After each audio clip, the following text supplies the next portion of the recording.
Doctora, compañeros, tengan todos buenos días. Mi nombre es Ana Guadalupe Sánchez Amaya y con mi compañero Brian Alfaro le vamos a exponer el tema 50 que tiene como nombre Paramyxovirus, familia Paramyxoviridae, donde vamos a describir dos de sus virus más importantes, el cual es el virus del sarampión y el virus de la rubeola. Para iniciar con la descripción del tema, hablaremos un poco sobre los paramyxovirus. Vamos a describir lo que es la familia Paramyxoviridae.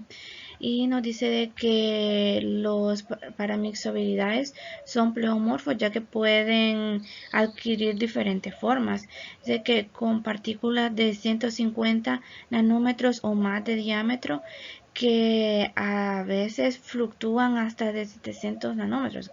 Quiere decir de que cambian de forma y de tamaño. También nos menciona de que la familia Paramyxoviridae comprende dos subfamilias. La primera subfamilia es la Paramyxovirinae, que incluye 4 géneros, donde está el género Respirovirus, Morbillivirus, el Rubulavirus y el Genipavirus. Luego en la segunda subfamilia tenemos la Neumovirinae, que esta solo tiene dos géneros, el cual es Neumovirus y el Metaneumovirus. En el lado izquierdo podemos observar un diagrama esquemático del paramyxovirus. Eh, Aquí podemos observar una bicapa. Bueno, esta es una doble capa, por eso se le puede llamar bicapa, que la podemos observar de color anaranjado y la que está en el centro de color morado, ¿verdad? Esta comprende 3 proteínas que son de mucha importancia para este virus. Aquí podemos observar la primera proteína, que es la proteína de la matriz o también llamada proteína M. Esta proteína es muy importante para el virus, ya que se ha relacionado con la transcripción viral. Luego tenemos lo que son las proteínas de hemaglutina neuraminidasa, que es esta que pueden observar acá, junto con la proteína de fusión, que estas están sobre espículas, que lo pueden observar acá. Estas proteínas son muy importantes para el virus, ya que mediante ellas se adhiere a las células hospederas. También podemos observar que el ácido nucleico de este virus está como una cadena simple, que aquí la podemos observar, una cadena simple, de la cual también se le puede mencionar de que posee un enlace covalente no negativo, perdón. A mí me corresponde hablarles sobre el virus del sarampión y mi compañero les hablará sobre el virus de la rubiola. Forma de introducción, podemos decir de que el sarampión es una enfermedad verídica muy infecciosa que afecta sobre todo a la población infantil. Como historia de la enfermedad, tenemos de que dice que antes del uso amplio de la vacuna contra el sarampión, se calculó que este padecimiento causaba entre 5 y 8 millones de muertes cada año en todo el mundo. Dice que el sarampión endémico tiene un perfil cronológico típico que se caracteriza por epidemias estacionales cada año, a las cuales se añaden ciclos epidémicos más largos de 2 a 5 años o más. Aquí nos menciona de que todo este brote de casos, toda esta alza de casos y defunciones, se observaba antes de que introdujeran la vacuna que brindara esta inmunización, ¿verdad? Y la vacuna que brinda esta inmunización es la vacuna triple viral tipo RSP, que es la rubeola, sarampión y la parotitis o para las paperas. Esta es una vacuna que tiene una envoltura o una mezcla, por decirlo así, de 3 virus, ya que nos brinda inmunidad ante estas 3 enfermedades que les he mencionado. Luego dice de que los casos de sarampión persisten durante periodos interepidémicos en grandes poblaciones, pero con una tasa pequeña de incidencia. Eso quiere decir de que aunque surgen bastantes casos, no se ha salido de control.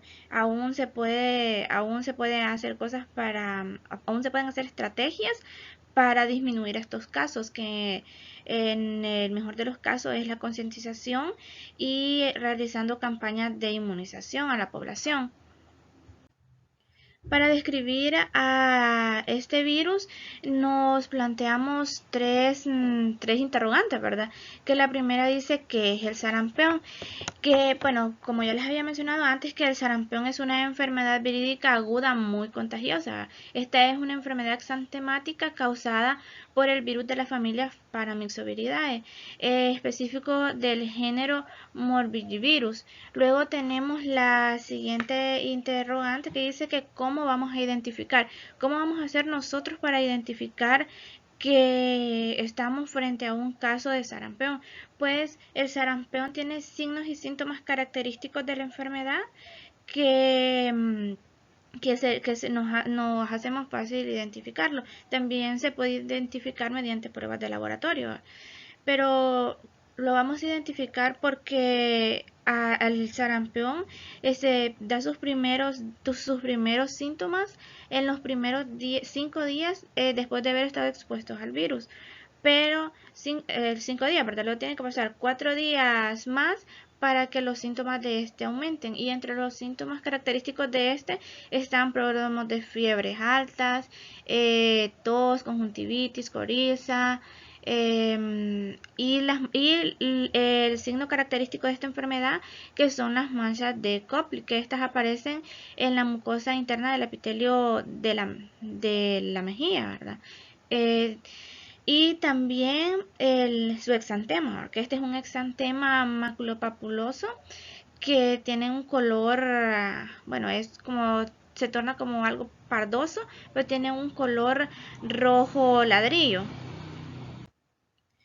Luego tenemos lo que es la epidemiología.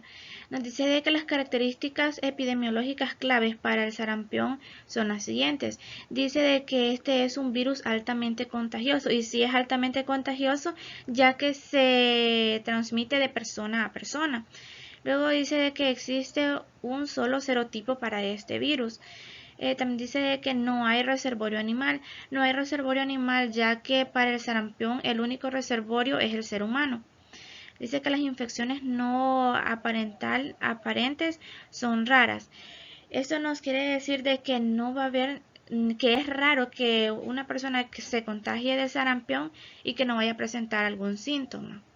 Luego dice que la infección confiere inmunidad de por vida.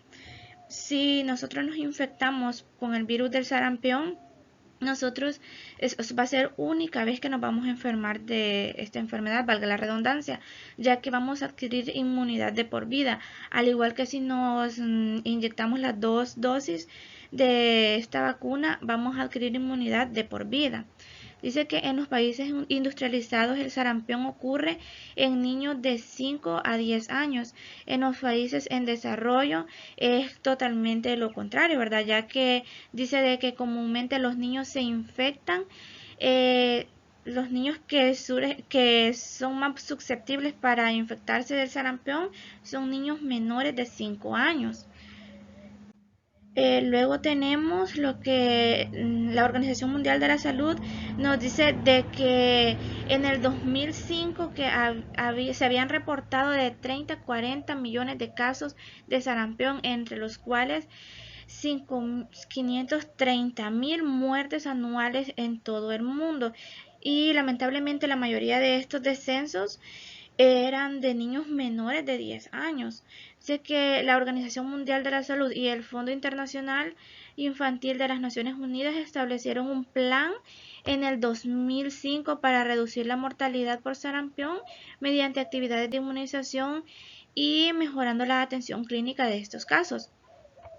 Estas dos organizaciones, al ver de que estando ya la vacuna se estaba dando este aumento en los casos de sarampión, entonces decidieron realizar muchas estrategias para tratar de disminuir esto, ¿verdad? Y en el mejor de los casos aquí, pues es la inmunización, donde se realizaron campañas de concientización a las personas, donde se realizaron campañas de inmunización, que es por cada sector, en todo el mundo y en cada país, cada sector de las unidades de salud se trasladaban hasta la población y andaban casa por casa vacunando a las personas, ¿verdad? Y estas estrategias tuvieron buenos resultados, ya que estas mismas organizaciones entre el 2000 y el 2008 publicaron de que habían tenido buena respuesta a esto, ¿verdad? Ya que los casos de sarampión, los casos y muertes de sarampión se redujeron en un 75%, ¿verdad? Entonces estos son valores bastante favorables.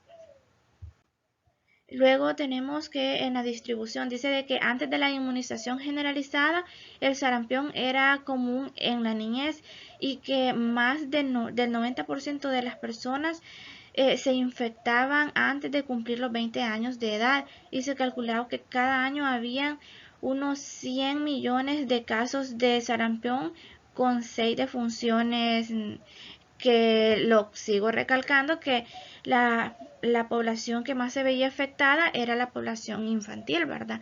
Y también tenemos que mencionar de que el sarampión tiene distribución mundial. En ningún país se ha erradicado este virus. Aquí tenemos una imagen que es sobre la distribución de casos confirmados de sarampión en la región de las Américas, ¿verdad? Vamos a identificar los casos positivos de sarampión mediante estos puntitos rojos que ustedes pueden observar acá. Esta imagen nos va a dar datos que va a comprender desde el año 2018 hasta el año 2020. Vamos a mencionar por cada año el total de casos de sarampión y los 3 países que tuvieron mayores índices de sarampión en cada año, ¿verdad? Bueno, tenemos que en el 2018 hubo 16.839 casos de sarampión a nivel de América, donde el país con mayores casos fue Brasil, que tiene 10.346 casos de sarampión en este año. Después le sigue Venezuela con 5.779 casos de sarampión. Y después está Estados Unidos con 3.372 casos de sarampión. Luego en el 2019 los casos de sarampión aumentaron considerablemente. Dice de que en el 2019 fueron 21.679 casos de sarampión en este año. Siempre Brasil manteniéndose en primer lugar, ya que en este año tuvo 19.326 casos de sarampión. Luego le sigue Estados Unidos con 1.282 casos de sarampión y después le sigue Venezuela con 548 casos de sarampión en este año, ¿verdad? Entonces se ve que estaba de surgir un brote de sarampión en América. Y por último tenemos que en el 2020 redujeron considerablemente los casos, ¿verdad? Ya que solo fueron 3.148 casos en todo América. Siempre Brasil manteniéndose con el índice más alto, ya que tuvo 2.910 casos de sarampión en este año. Después fue México con 163 casos de sarampión y después fue Argentina con 56 casos de sarampión. Entonces, eso quiere decir de que el año que fue más, en este periodo de investigación, el año que fue más afectado fue el año 2019, ¿verdad? Luego tenemos que el reservorio, dice que que el reservorio del sarampión tiene a los seres humanos. En esta enfermedad no se enferman los animales. En el periodo de incubación dice que aproximadamente de 10 días, pero puede pasar de 7 a 18 días, desde la exposición hasta el comienzo de la fiebre. Rara vez se va a observar de que pase de los 19 a los 21 días. Y si esto llega a pasar es que ya surgen complicaciones del sarampión. Luego dice de que en el periodo de transmisibilidad dice que el periodo de transmisibilidad se extiende desde 4 días antes de la aparición del exantema. Aquí también se puede decir de que después de que ya pasó, de que ya pasaron 2 a 3 días de la aparición del exantema, el virus es menos infeccioso. Ya es menos probabilidad de que se siga contaminando a más personas. En el modo de transmisión, tenemos de que su modo de transmisión va a ser por la diseminación de gotículas suspendidas en el aire y por contacto directo con secreciones nasales o faringes de personas infectadas. Aquí, como pueden observar en la imagen, pues aquí se puede observar que esta enfermedad se transmite mediante gotículas de fluido, ¿verdad? Podríamos dar el ejemplo de que yo tengo sarampión y yo estornudo, entonces yo estoy tirando gotículas de fluidos, que aquí van pequeñas y grandes, ¿verdad? Las pequeñas pueden llegar hasta 2 metros, pero las más grandes pueden llegar hasta 6 metros. Y es por eso que esta enfermedad es bastante contagiosa, ¿verdad? Porque se transmite de persona a persona. En la susceptibilidad tenemos de que todas las personas que no han tenido sarampión o que no han sido inmunizadas eficazmente son susceptibles. Y también las personas, vamos a mencionar de que en la susceptibilidad, la población más susceptible, por decirlo así, son los niños, ¿verdad? Son los niños que no han sido inmunizados y también los niños desnutridos. En la patogenia, pues podríamos decir de que el sarampión es una enfermedad sistémica y sus signos y síntomas comienzan aproximadamente 10 días después de la exposición al virus, ¿verdad? Pues estos síntomas son pródromos de fiebre, conjuntivitis y la aparición de manchas de Koplik y pues su exantema que dura de 3 a 5 días, ¿verdad?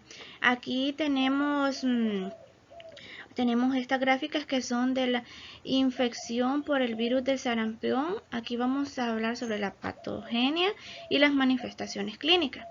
En la primera gráfica dice de que es la propagación del virus del sarampión desde la infección inicial en las vías respiratorias hasta la diseminación en la piel. Aquí podemos observar en esta imagen que dice de que la entrada de este virus al organismo es a través del tracto respiratorio, de las vías respiratorias. Dice que llega a los nódulos locales y luego llega a la circulación sistémica, ¿verdad? Cuando ya llega a este lugar, entonces el virus ya es esparcido por todo nuestro organismo, llega a los vasos linfáticos para después ir a afectar a los otros órganos. Como aquí nos dice que afecta a los pulmones, ¿verdad? Y pues sí, de que uno de los síntomas característicos de esta enfermedad es de que toda persona que se infecta con el virus del sarampión va a presentar tos, en lo que comúnmente se le llama a esto un periodo de catarro. Luego llega al timo, al hígado y después llega a la piel. Cuando llega a la piel, pues aquí ya es el exantema, ¿verdad? Cuando ya el exantema se va a esparcir ya por todo el cuerpo, que inicia en la cabeza y se riega descendentemente hasta llegar a la planta de los pies. Luego, en la siguiente imagen dice que es la aparición de signos y síntomas clínicos que incluyen manchas de Koplik y el exantema. En esta gráfica nos vamos a dirigir así, ¿verdad? Aquí podemos observar de que la gráfica inicia un poco antes de los 10 días, ¿verdad? Porque como les mencionaba al inicio, los signos y síntomas comienzan a aparecer 5 días después de la exposición al virus. Pero al día 9 de la exposición al virus es que los síntomas ya comienzan a aumentar o, por decirlo así, a ponerse graves. Que el primer síntoma va a ser que la fiebre va a aumentar, la tos, como ya les mencionaba, que es un periodo de catarro, y también pueden surgir infecciones como lo es la conjuntivitis. Luego ya va a aparecer lo que son las manchas de Koplik, y ya por último se encuentra lo que es el exantema, ¿verdad? Que que esta enfermedad no va a pasar a más de 15 a 19 días, ¿verdad? Y como les mencionaba anteriormente, si ya pasan más de 20 días, pues entonces ya sería una complicación por el virus del sarampión. En el cuadro clínico tenemos de que la base para el diagnóstico del sarampión, vamos a observar, dice que se da la exposición de 10 a 14 días antes del inicio del padecimiento en un paciente no vacunado. Luego dice que va a haber pródromos de fiebre, coriza, tos, conjuntivitis, malestar general, irritabilidad, la fotofobia, y el signo característico de esta enfermedad, que es las manchas de Koplik, ¿verdad? Luego también nos describe cómo va a ser el exantema de esta enfermedad. Dice que es maculopapular irregular de color rojo ladrillo, con inicio de 3 a 4 días después de los pródromos. Comienza en la cara y avanza hacia abajo y hacia afuera. Dice que con afección en la palma de las manos, y termina en la planta de los pies. También en el cuadro clínico vamos a observar de que al realizarse pruebas de laboratorio el paciente va a tener lo que es una leucopenia. Luego en las manifestaciones clínicas, podemos observar de que casi todos los signos y síntomas del sarampión son característicos unos 10 días después de la exposición, ¿verdad? Los primeros síntomas que se van a visualizar en los pacientes infectados, como ya se les mencionaba anteriormente, va a ser una fiebre alta, tos seca, porque por lo general si es una tos seca, el paciente también va a perder el apetito, y esto lo va a llevar a bajar de peso. Y también, como ya les mencionaba antes, que pueden surgir infecciones de conjuntivitis, y en algunos casos también surgen problemas en la audición. Y pues también va a aparecer las manchas características, las manchas de Koplik, y pues el exantema, ¿verdad? Que se va a regar por todo el cuerpo. Luego tenemos las manchas de Koplik. Dice que en la mucosa bucal se observan manchas de Koplik, como ya les había mencionado anteriormente, que estas manchas se van a tener un color blanco o blanco azulado, y que por lo general se van a encontrar en un fondo rojo, como lo pueden observar acá, que aquí también se observan primero. Dice de que estas manchas constituyen el signo patonómico del sarampión. ¿Por qué patonómico? Porque este es un signo característico de la enfermedad. Toda persona que se infecte del sarampión sí o sí va a tener estas lesiones. También en las manifestaciones clínicas vamos a hablar sobre el exantema característico de esta enfermedad.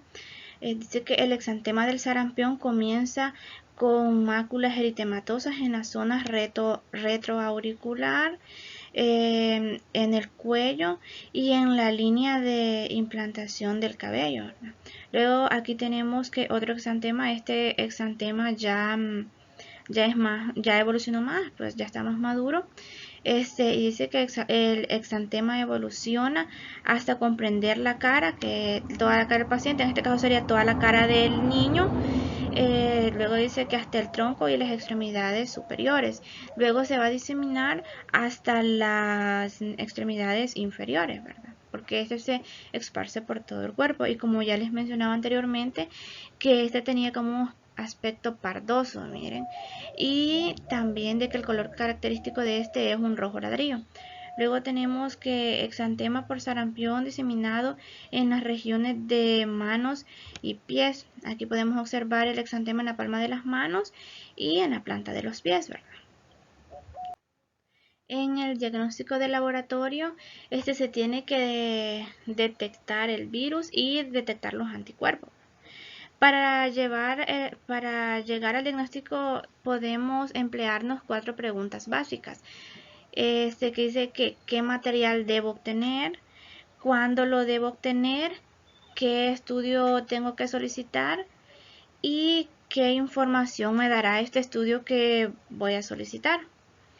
Bueno, este cuadro que podemos observar acá nos va a responder estas interrogantes. En el primer grupo, que la muestra que se va a utilizar es el suero, ¿verdad? Se dice que en el momento que se va a utilizar va a ser en los primeros 30 días después del comienzo del exantema. El método que se va a utilizar es el método de detección de la inmunoglobulina, también el de los métodos de inmunofluorescencia y la prueba de ELISA. Esto nos va a dar como diagnóstico una infección aguda de sarampión, ¿verdad? Luego también vamos a seguir utilizando el suero, que se va a hacer en el periodo agudo y en el periodo de convalecencia. El método que se va a utilizar va a ser el de detección de la inmunoglobulina G. También se va a utilizar el de inmunofluorescencia y la prueba ELISA, y que esta también nos va a dar como diagnóstico una infección aguda por sarampión. Luego ya tenemos lo que es el aspirado nasofaríngeo.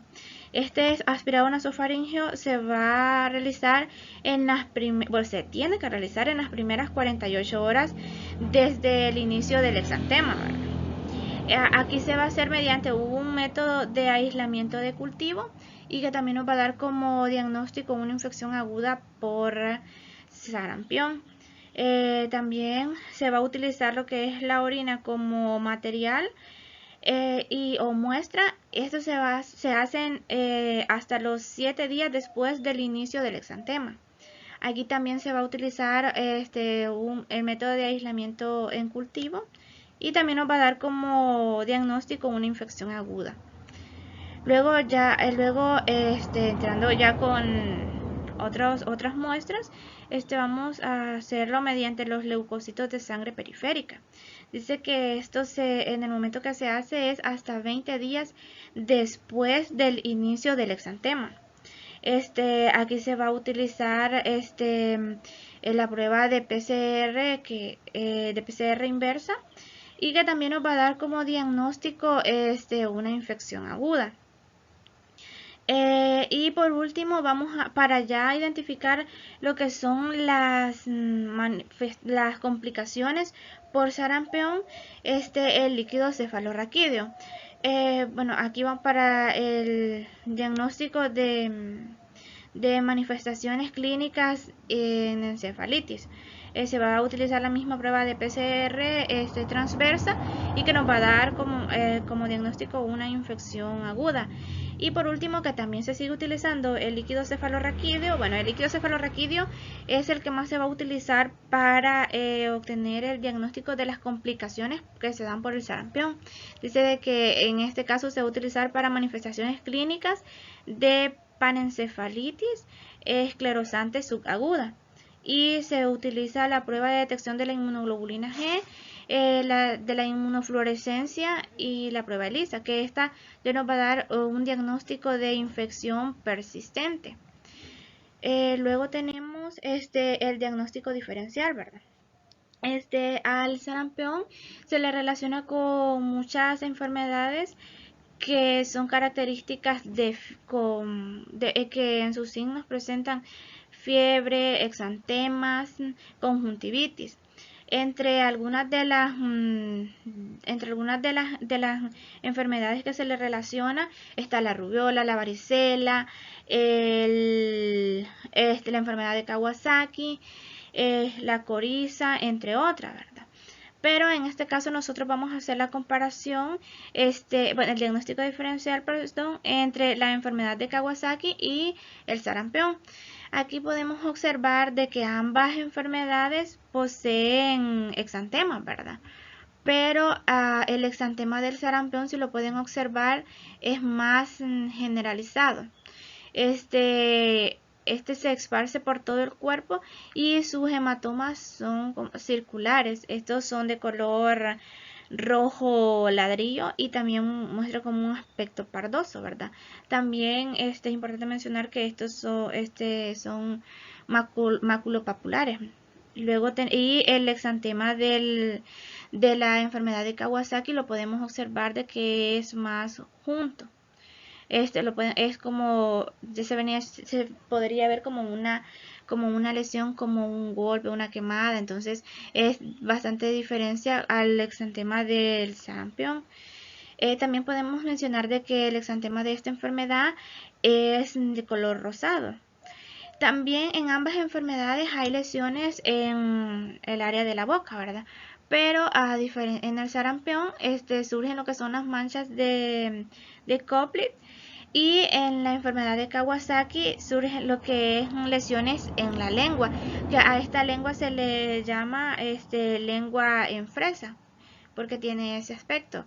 Ambas enfermedades presentan conjuntivitis, como lo podemos observar acá, y luego también presentan lesiones en las palmas de las manos, pero a diferencia de la enfermedad de Kawasaki, el sarampión solo presenta hematomas en las palmas de las manos, que los podemos observar que son circulares, ¿verdad? Y aquí en la enfermedad de Kawasaki no hay hematoma, sino que se presenta una escamación en los dedos del paciente, ¿verdad?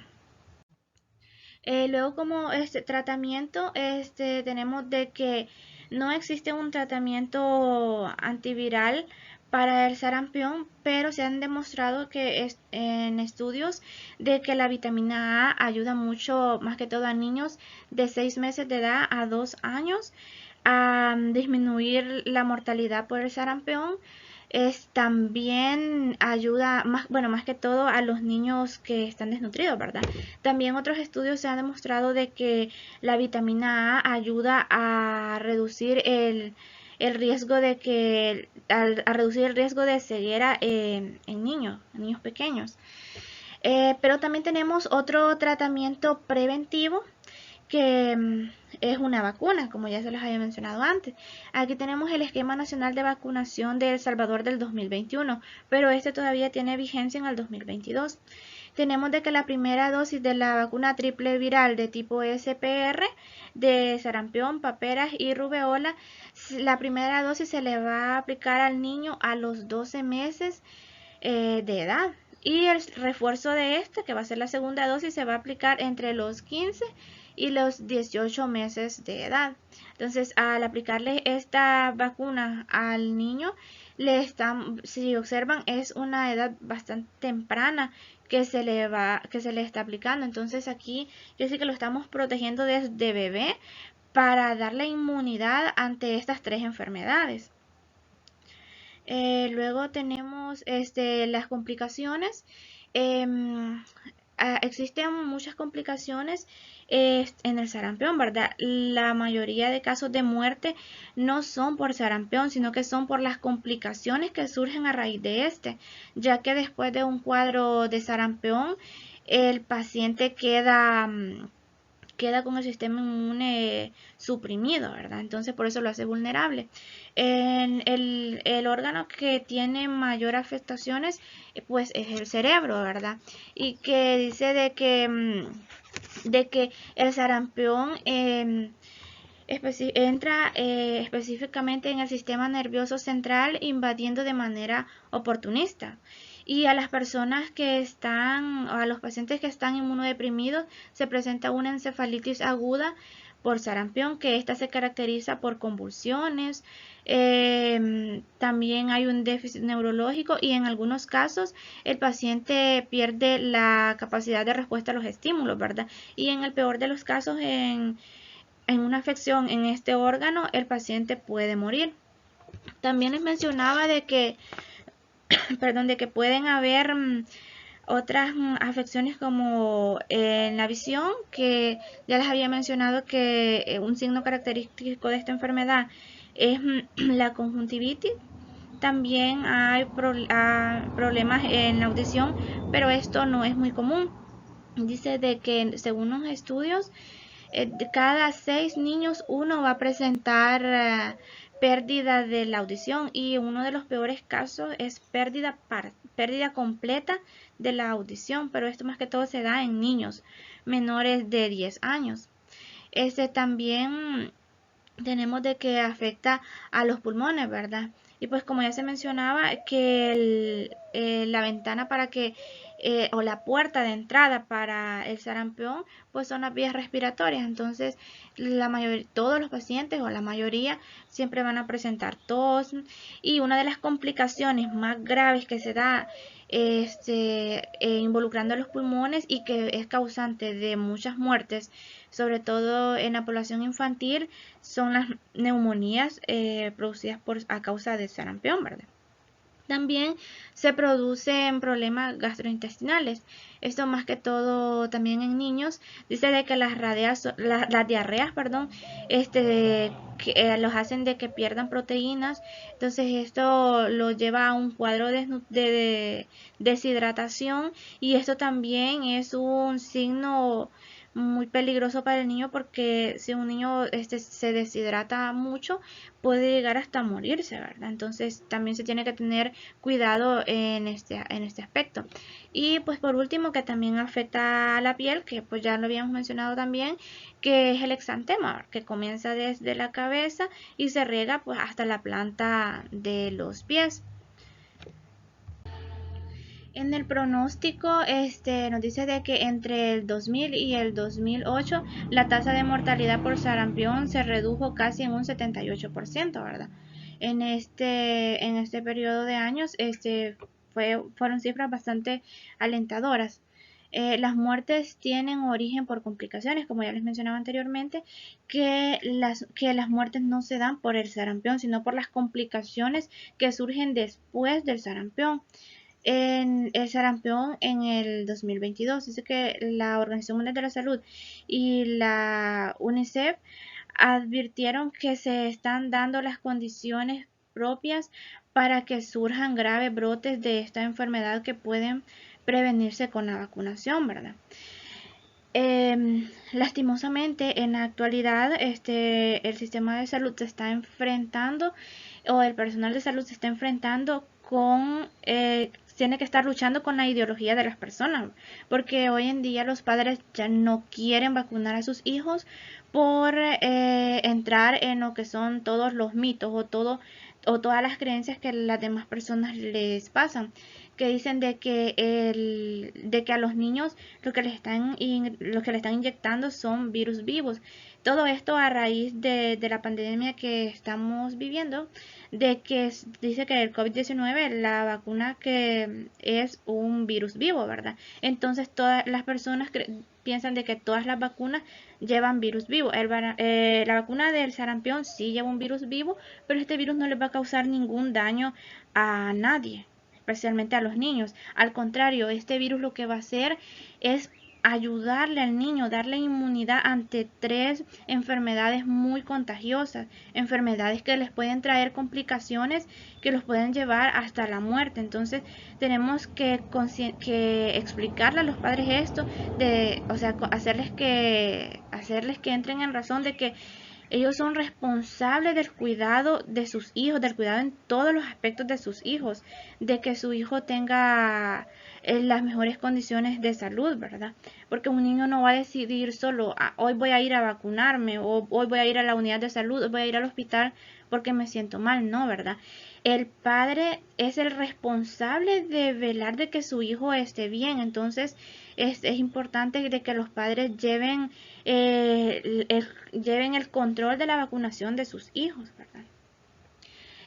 Y en la prevención y control tenemos los literales, ¿verdad?, a seguir, que son las medidas preventivas y el control del paciente de los contactos y del ambiente inmediato.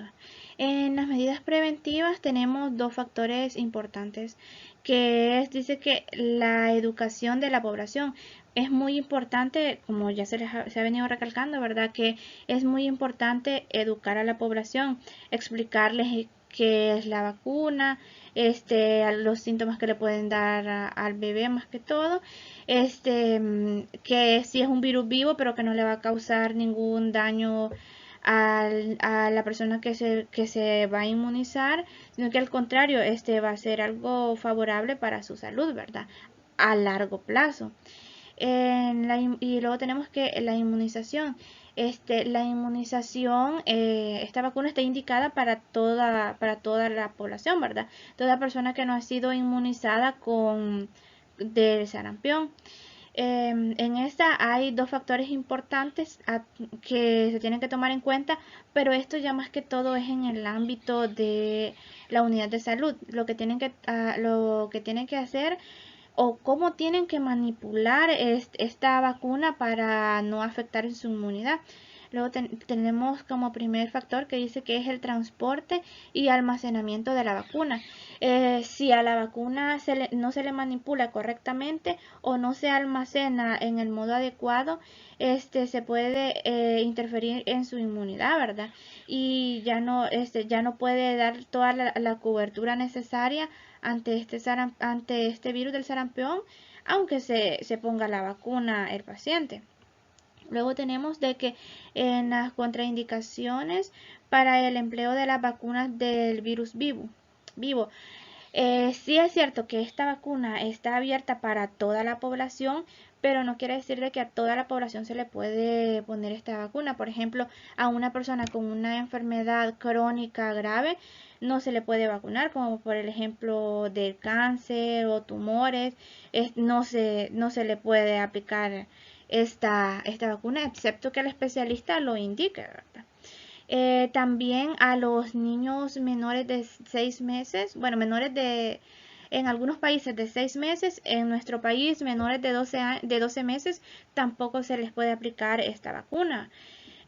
Tampoco se le aplica a niños desnutridos y a niños a niños y con sistema inmune deprimido, perdón, y tampoco se le puede aplicar a las mujeres en un periodo de gestación. Luego tenemos lo que es el control del paciente, de los contactos y del ambiente inmediato. Tenemos lo que son seis pasos a seguir, ¿verdad? Bueno, que en este caso, más que todo, los 6 pasos a seguir de la unidad de salud o del personal de la unidad de salud. Dice que la notificación a la autoridad local de salud. Si se da un caso de sarampión, esta persona tiene que ir a la unidad de salud y notificarle de lo que está sucediendo, ¿verdad? Luego también dice de que se tiene que hacer un aislamiento. El aislamiento más que todo se da dentro del núcleo familiar, ¿verdad? Digamos que yo me infecto por el sarampión, entonces yo me tengo que aislar, yo me tengo que encerrar en mi cuarto para no estar exponiendo a los demás miembros de mi familia que a lo mejor no están inmunizados a contraer este virus, ¿verdad? Luego dice que en cuarentena. Sí, más que todo lo hace la unidad de salud que pone en cuarentena a toda la familia de la persona que ha dado positiva al sarampión. También no solo a la familia, sino que a todas las personas que han estado en contacto con este paciente. Luego dice que inmunización de los contactos. Si las personas del núcleo familiar de la persona que se infectó por sarampión no ha sido inmunizada, entonces se tiene que inmunizar para prevenir el sarampión. Y muchas personas ya no llegan a tiempo de la prevención, ¿verdad? Porque ya el virus ya entró y están en periodo de incubación en su organismo. Luego también tenemos en el numeral 5 que dice investigación de los contactos y de las fuentes de infección. Cuando el paciente llega a la unidad de salud, el personal lo tiene que entrevistar, le tiene que preguntar dónde ha estado, si ha estornudado, ha tosido en un lugar público, que si cuántas personas han estado cerca de él en las últimas 24 horas. Todo esto es importante para que no se dé un brote de sarampión, ¿verdad? Para controlar este foco del virus y erradicarlo en esta zona. Y en este caso sería en este núcleo familiar. Y por último tenemos que el tratamiento específico. Como ya les mencionaba anteriormente, no hay un tratamiento específico para el sarampión. Solo hay medidas alternas, o sea, como lo es la vitamina A que les mencionaba, pero en sí no es que va a ayudar bastante a sobrellevar el sarampión. Esta sí es efectiva, pero más que todo en niños menores de 2 años, de 6 meses a 2 años.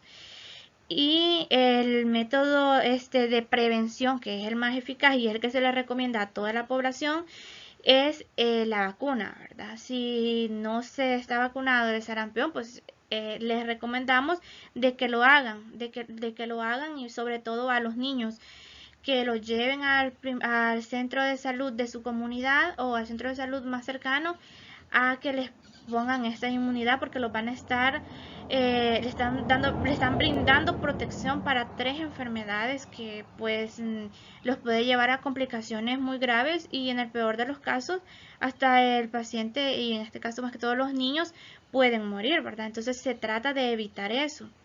Y esta ha sido mi participación. Mi compañero continuará explicándoles sobre el virus de la rubeola. Buen día, doctora Leiva. Mi nombre es Brian Steven Sanz Alfaro y en esta ocasión me ha correspondido exponer acerca del virus de la rubiola. Antes que nada comenzaremos describiendo el agente etiológico de la rubiola. Prácticamente el virus de la rubiola es un integrante de la familia Tobacillidae, siendo el único miembro del género Rubivirus, y aunque sus características morfológicas y propiedades físico-químicas lo ubican en el grupo de los togavirus, este no se transmite por artrópodos. Y es por ello que en la actualidad se clasifican en dos grupos que por su claridad en la presentación se describen por separado, y estos son la rubiola postnatal y la rubiola congénita. El virus de la rubiola es una partícula esférica que mide de 60 a 70 nanómetros y posee una nucleocápside con simetría icosaédrica rodeada por una envoltura lipoproteica, la cual se adquiere durante la rotación del virus desde las vesículas citoplasmáticas o membranas plasmáticas. Tal y como su nombre lo indica, esta envoltura lipoproteica está compuesta por lípidos y polipéptidos virales y uno más glucopéptidos en proyecciones o espículas. El ARN de este virus es lineal, infectivo, de cadena única y posee una polaridad positiva, además de que solamente se replica en el citoplasma de las células y madura por rotación. Históricamente la rubiola fue considerada como una variante del sarampión o la escarlatina, pero en el año de 1940 un oftalmólogo australiano conocido como Norman Gregg observó la aparición de cataratas congénitas en hijos de madres que señalaron haber tenido la infección al inicio del embarazo, describiéndose así por primera vez el síndrome de la rubiola congénita. Pero más sin embargo, tras un año de investigación, el mismo oftalmólogo australiano demostró por primera vez el potencial teratogénico de la infección rubiólica adquirida durante los primeros meses del embarazo, abriéndose así a confirmar sus hallazgos y dar respuestas a los muchos interrogantes que surgieron con relación a la teratogénesis inducida por este virus. Ya en el año de 1962 se aisló el agente viral de la rubiola, que era el rubivirus.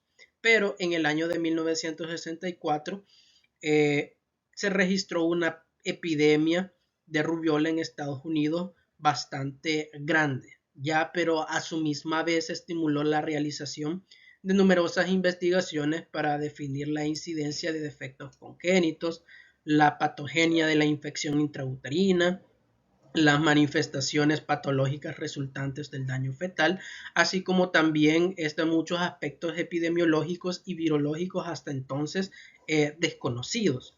También cabe mencionar que la infección rubeólica plantea sin lugar a dudas un importante problema médico, sobre todo o casi exclusivamente en las mujeres embarazadas, por amenazar seriamente la vida y la salud de su hijo desde antes de su nacimiento.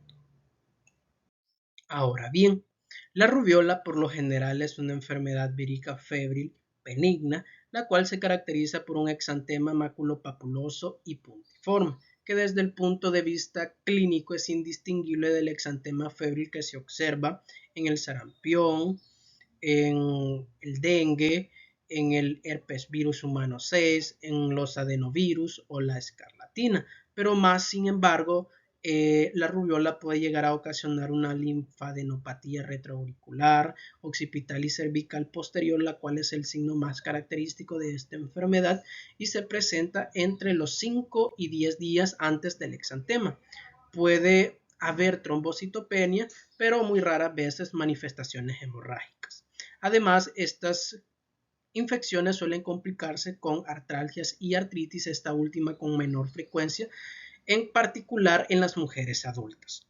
En el caso de los niños suelen presentar pocos o ningún síntoma general, pero los adultos a veces sufren de pródromos, es decir, de síntomas iniciales, durante 1 a 5 días que consisten en febrícula, cefalea, malestar, coriza leve y conjuntivitis.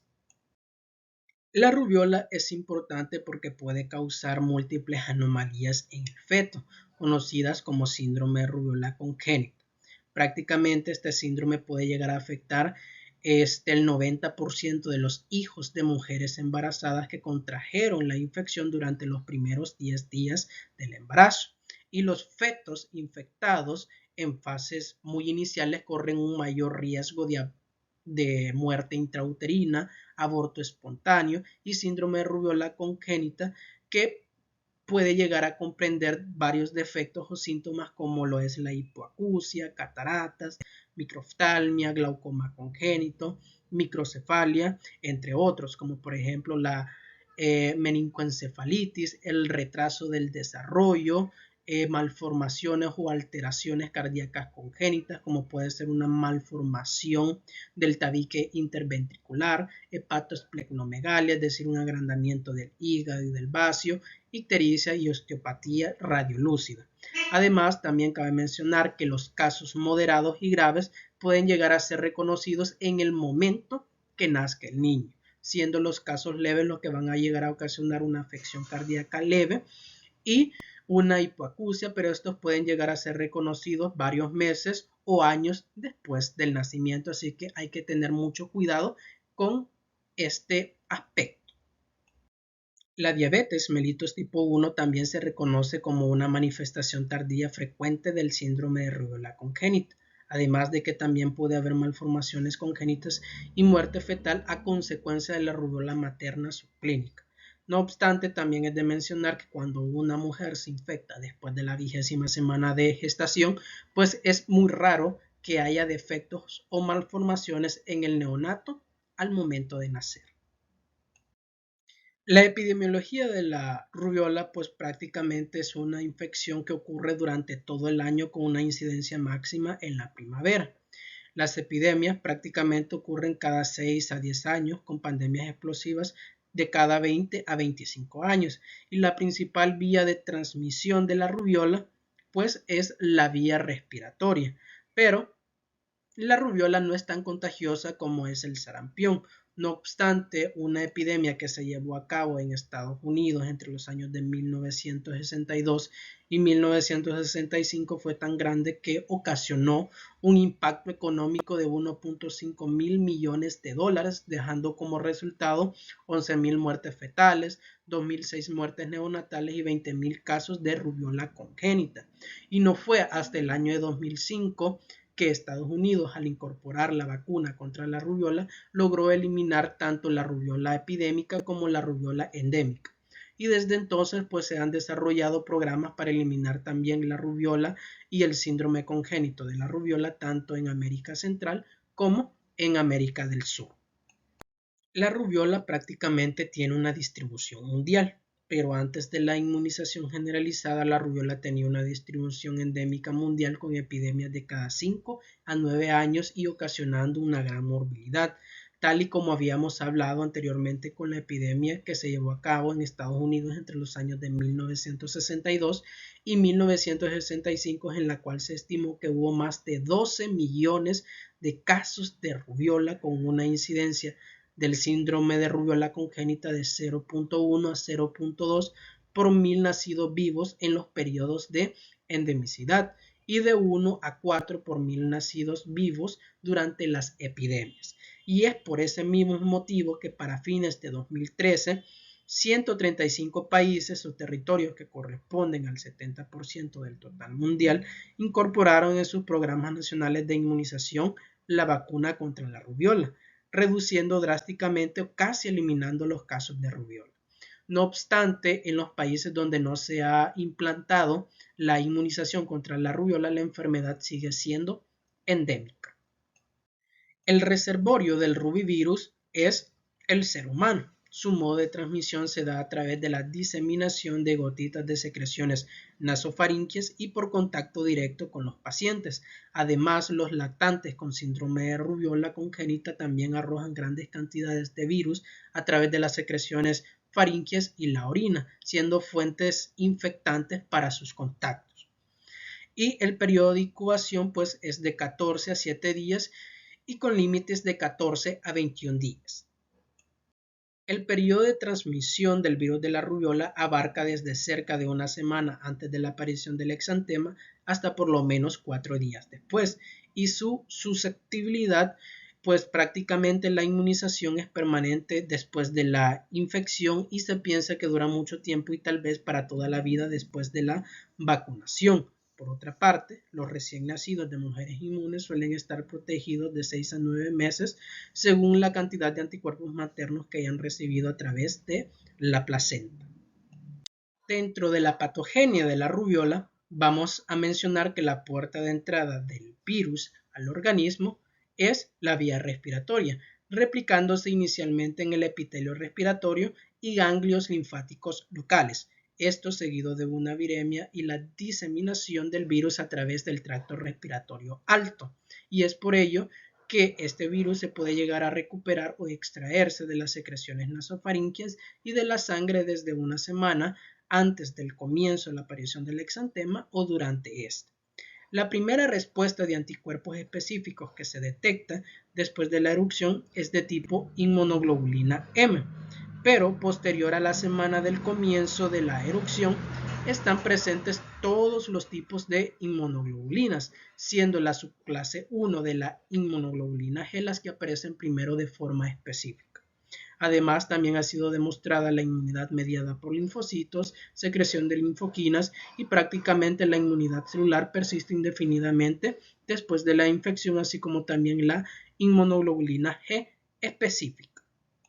Prácticamente la infección viral ocasionada por el virus de la rubiola pueden llegar a ocasionar signos y síntomas como un exantema maculopapular, pero no obstante, cuando el paciente o cuando la infección, mejor dicho, es postnatal, una semana antes del exantema, el paciente puede llegar a desarrollar fiebres y malestares generales leves, a menudo acompañado de una adenitis suboccipital dolorosa.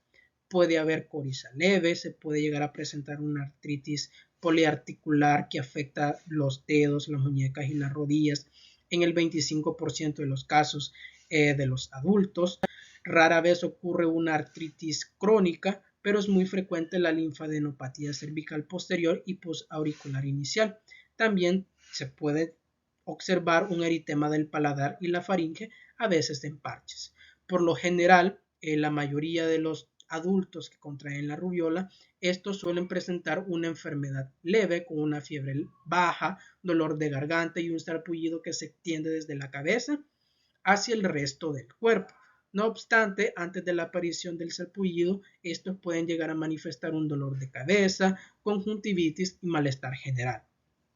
Por último, y de igual importancia, también han de mencionar que la rubiola fetal es devastadora para todos los casos y en el caso de la rubiola postnatal postnatal suele ser inocua y casi el 50% de los casos es asintomático.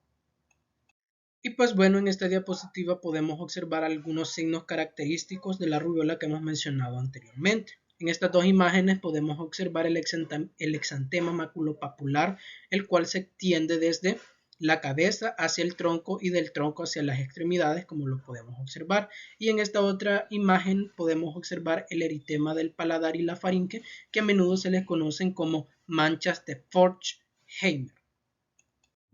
Prácticamente el virus de la rubiola como tal es de difícil cultivo y es por ello que el diagnóstico de la enfermedad se da habitualmente a través de pruebas serológicas, detectando de ese modo anticuerpos específicos que actúan sobre el virus de la rubiola. En este caso estamos hablando de anticuerpos como la inmunoglobulina M y la inmunoglobulina G. La inmunoglobulina M es un anticuerpo que aparece a los pocos días después de la aparición del exantema y alcanza sus picos a los 10 días después de la aparición de los síntomas y luego disminuye pocas semanas o durante meses.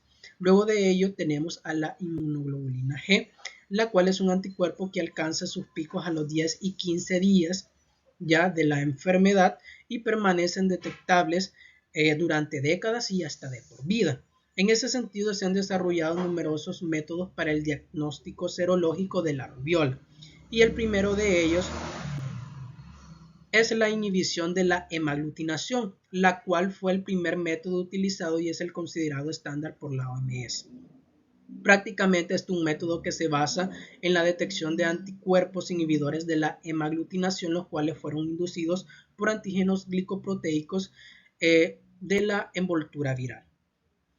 Como segunda prueba serológica tenemos a las pruebas de ELISA, las cuales a partir desde 1983 se han desarrollado numerosas pruebas para detectar tanto inmunoglobulinas M como inmunoglobulinas G específicas para la rubiola. Por tanto, la determinación de inmunoglobulinas M por pruebas de ELISA, estas deben estar muy bien controladas, ya que la presencia de los factores reumatoideos pueden dar falsos valores. Por tanto, estos factores se deben eliminar del suero antes de la realización de esta prueba.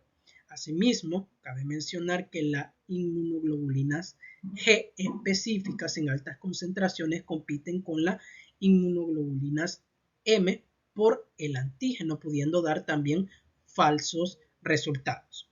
Y por último tenemos la hemaglutinación pasiva, la cual es una prueba, ¿verdad?, rápida y menos compleja que la inhibición de la hemaglutinación. Prácticamente esta es una prueba que se utiliza para realizar tamizajes o pruebas de screening con el objeto de determinar el estado inmune contra la rubiola, pero no se recomienda para cuantificar anticuerpos o confirmar la enfermedad. Cabe mencionar que el diagnóstico virológico de la rubiola ha sido desarrollado para 4 situaciones. La primera de ellas es la determinación del estado inmune previo al embarazo, en la cual toda mujer en edad gestacional, edad fértil no embarazada o mujer embarazada deberá de realizarse la prueba de laboratorio, en este caso serológica, para determinar su estado inmune frente a una infección de rubiola.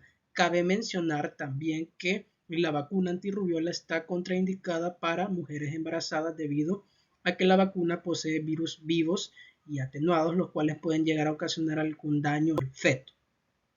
Como segunda situación tenemos el diagnóstico de rubiola postnatal, la cual se da en 2 casos, en embarazadas con diagnóstico clínico de rubiola y en embarazadas en contacto con pacientes con rubiola.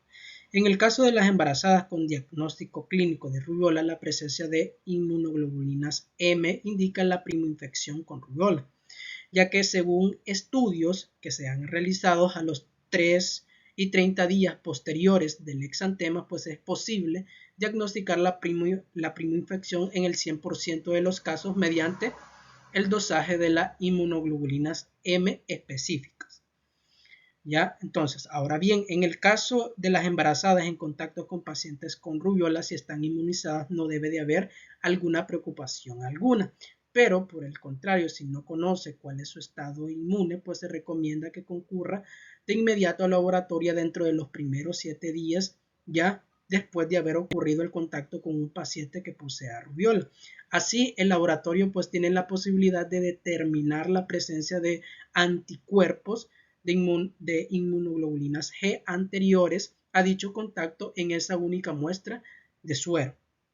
Pero, por otro lado, si la embarazada concurre al laboratorio posterior a los 7 días ya del contacto y su suero resulta positivo,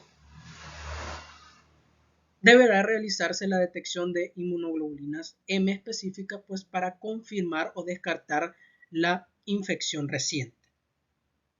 Como tercera situación tenemos el diagnóstico de rubiola congénita, que pues prácticamente si se sospecha de una infección congénita por rubiola en el recién nacido, ya pues se deberá de solicitar la determinación de la inmunoglobulina M específica de sangre del cordón umbilical. Ya si el resultado es positivo, pues quedará confirmada la infección congénita. En el caso del diagnóstico prenatal, pues esta puede intentarse mediante una RT-PCR para la detección del genoma viral en muestras de líquido amniótico, ya o de las vellosidades coriónicas entre las semanas 17 y 21 de gestación. Sin embargo, estos procedimientos, además de riesgos para la obtención de la muestra, pues no siempre se logran los resultados verdaderos de la infección del feto, ya que pueden llegarse a un resultado positivo en el líquido amniótico y vellosidades coriónicas y no estar infectado el feto.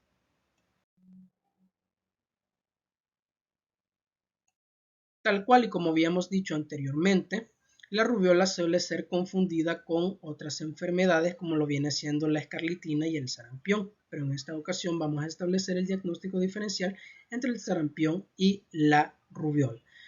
Prácticamente el sarampión es ocasionado, ya es una enfermedad ocasionada por el agente etiológico morbillivirus y posee un periodo de incubación de 10 a 14 días, además de que los síntomas que provoca son más graves. Entre los signos característicos que este ocasiona, pues es un exantema maculopapular de color rojo ladrillo que se extiende desde la cabeza hacia el tronco, posteriormente hacia las extremidades y por último hacia las palmas de las manos y a las plantas de los pies, además de que causa también las famosas manchas de Koplik.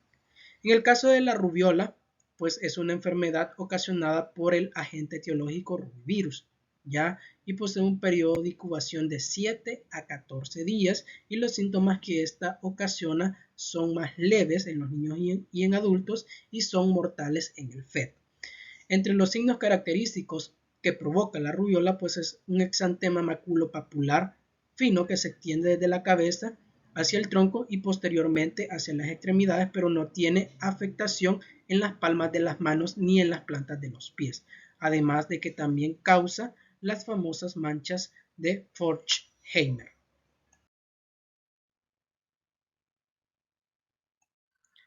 Prácticamente no existe un tratamiento específico contra la rubiola adquirida ni tampoco contra la rubiola congénita, pero en algunas literaturas se menciona que en la rubiola postnatal, esta al ser una enfermedad leve solamente puede ser tratada con antipiréticos y analgésicos, pero para evitarnos este tipo de problemas es mejor usar un esquema de vacunación. En ese sentido, el esquema nacional de vacunación de El Salvador nos ofrece una serie de vacunas que nos permiten inmunizarnos para ciertos tipos de enfermedades, pero la que más nos interesa es la triple viral tipo SPR, la cual es una vacuna que está indicada contra el sarampión, las paperas y la rubiola. Esta vacuna se administra su primera dosis a los 12 meses y la segunda dosis o refuerzo a los 15 a 18 meses. Y con esto, pues en teoría ya estamos inmunizados contra la rubiola. Dentro de las complicaciones de la rubiola podemos mencionar el contacto durante el embarazo, que es prácticamente cuando una mujer embarazada en el primer trimestre del embarazo mantiene contacto con un caso de rubiola, ocasionando de este modo una infección fetal y el desarrollo del síndrome de rubiola congénita. Prácticamente esta rubiola congénita va a llegar a ocasionar una gran variedad de manifestaciones al bebé, como por ejemplo cataratas, glaucoma, hipoacusia, retraso psicomotor, malformaciones cardíacas congénitas, organomegalia y un exantema maculopapular. En general, a menor edad gestacional al momento de la infección, pues es más grave el padecimiento. Y por último tenemos la encefalopatía postinfecciosa, que prácticamente ocurre 1 de cada 6.000 casos y se desarrolla 1 a 6 días después del exantema. Y por último tenemos el pronóstico, que pues prácticamente la rubiola es una enfermedad leve que rara vez dura más de 4 días. Pero por otra parte, la rubiola congénita posee una alta tasa de mortalidad. Y por último tenemos la prevención y control, que prácticamente la primera prevención y control que hay que tomar es vacunar a todos los lactantes y niños contra la rubiola con sus respectivas dosis y refuerzos. Además, también hay que inmunizar a aquellas niñas contra la rubiola que van a atravesar su primera menstruación. Cabe recordar que no se debe inmunizar a una mujer embarazada, puesto que, como habíamos dicho anteriormente, las vacunas contienen virus vivos y atenuados que pueden llegar a ocasionar un daño al feto. También se recomienda administrar la vacuna durante el puerperio a las mujeres empleadas del hospital con predisposición y a aquellas mujeres que se han administrado la vacuna no embarazarse después de 3 meses de haberse aplicado la vacuna. También es importante vacunar a los inmigrantes, en particular a los VIH positivos. También es de dar mención que aquellas zonas geográficas con altos índices de casos de rubiola y altos índices de mortalidad, ofrecerles una mayor protección basal de la sociedad para que de ese modo se disminuyan ya los casos de rubiola que hay específicamente en esas zonas geográficas. Y pues bueno, esta ha sido toda mi participación. Muchas gracias por su atención prestada.